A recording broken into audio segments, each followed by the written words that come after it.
Superior do Ministério Público da União.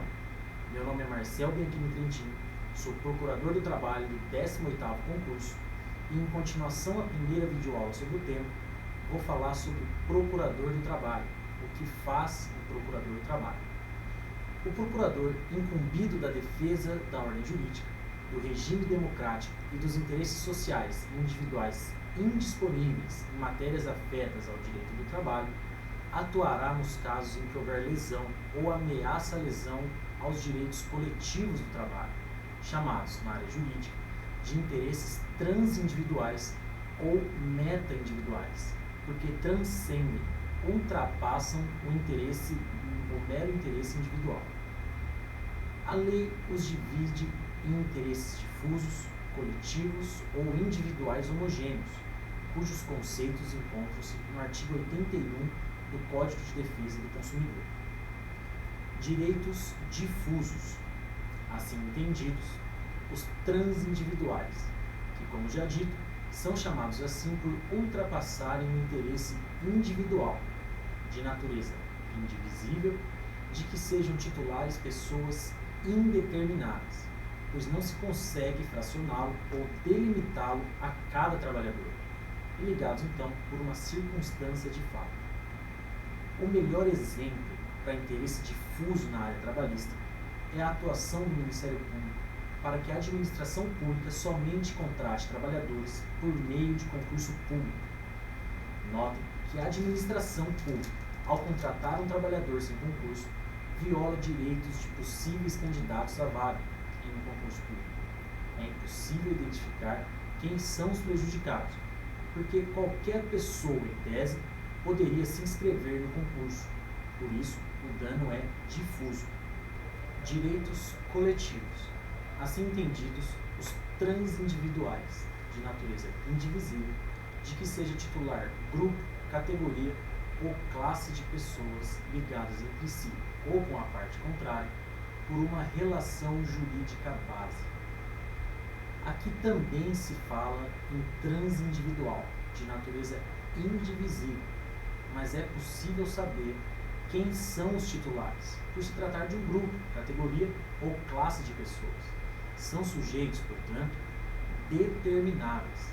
É o que ocorre, por exemplo, com a atuação do Ministério Público do Trabalho para que se elimine o agente químico, físico ou biológico que gera a insalubridade no ambiente de trabalho. Essa pretensão do procurador defende um interesse coletivo daquele grupo de trabalhadores, daquela empresa.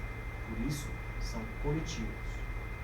Por fim, os individuais homogêneos, assim entendidos, os decorrentes de origem comum. Aqui, na verdade, é um feixe de interesses materialmente individual, mas que são tratados de forma coletiva para garantir a sua efetividade. É o caso da pretensão do Ministério Público visando que o empregador pague adicional de insalubridade a todos os seus empregados. É importante que se observe, no exemplo dado, que cada trabalhador poderia requerer o seu adicional de insalubridade, mas como se trata de vários trabalhadores na mesma situação fática, o Ministério Público do Trabalho poderá defendê-los de modo uniforme. Cada vez mais, a atuação do Procurador do Trabalho ultrapassa os limites de gabinete.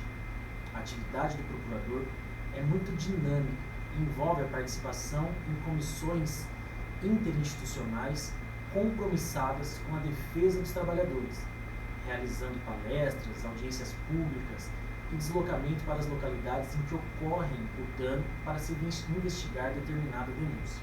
O dinamismo mencionado na investigação envolve atuação em fazendas, frigoríficos, madeireiras, plataformas de petróleo, hospitais, oficinas de costura, grandes obras como usinas hidrelétricas, obras da Copa e das Olimpíadas, dentre outras, juntamente com a colaboração indispensável dos servidores e estagiários do Ministério Público do Trabalho. O Procurador do Trabalho vai a campo em busca de obter a verdade real das denúncias que chegam a ele. Nessas inspeções realizadas, a verdadeira atividade braçal do Procurador, atuando em ambientes de trabalho muitas vezes hostis, deparando com situações inimagináveis para o século XXI. A vivência do procurador do trabalho nesses locais o traz para a realidade social em que vive, abrindo portas para atuações nobres e inspiradoras, dotadas de sensibilidade e racionalidade, a fim de se buscar uma sociedade mais justa, livre e solidária. É o que se observa nos casos emblemáticos, como os casos da Zara, da Shell Basf, entre outros. É importante que se esclareça que o Ministério Público do Trabalho se faz presente em regiões longínquas de norte a sul do Brasil, ainda que não sejam sede de uma procuradoria. Há localidades em que, pela ausência de Ministério do Trabalho e Emprego, que é um grande parceiro do Ministério Público, ausência ou fragilidade sindical, a única esperança dos trabalhadores são os procuradores do trabalho. Em casos de inspeções complexas, para se apurar determinadas irregularidades, existem os chamados grupos móveis, em que há o deslocamento de vários procuradores, com auxílio da Polícia Federal, Militar, Civil ou Rodoviária, constituindo um eficaz mecanismo de investigação. Com isso, o procurador enfrenta dia a dia terríveis estradas, seja de asfalto ou de terra, em meio a árvores caídas, canaviais, balsas, ambientes precários, além daqueles procuradores que podem se valer somente de barcos ou aviões de pequeno porte para acessar uma localidade.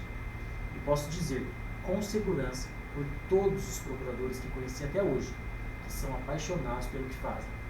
Essa é a razão, ao meu ver, que faz a instituição ser tão forte e comprometida com seus ideais. Aqui encerro então mais uma videoaula sobre Procurador do Trabalho. Muito obrigado e até a próxima videoaula.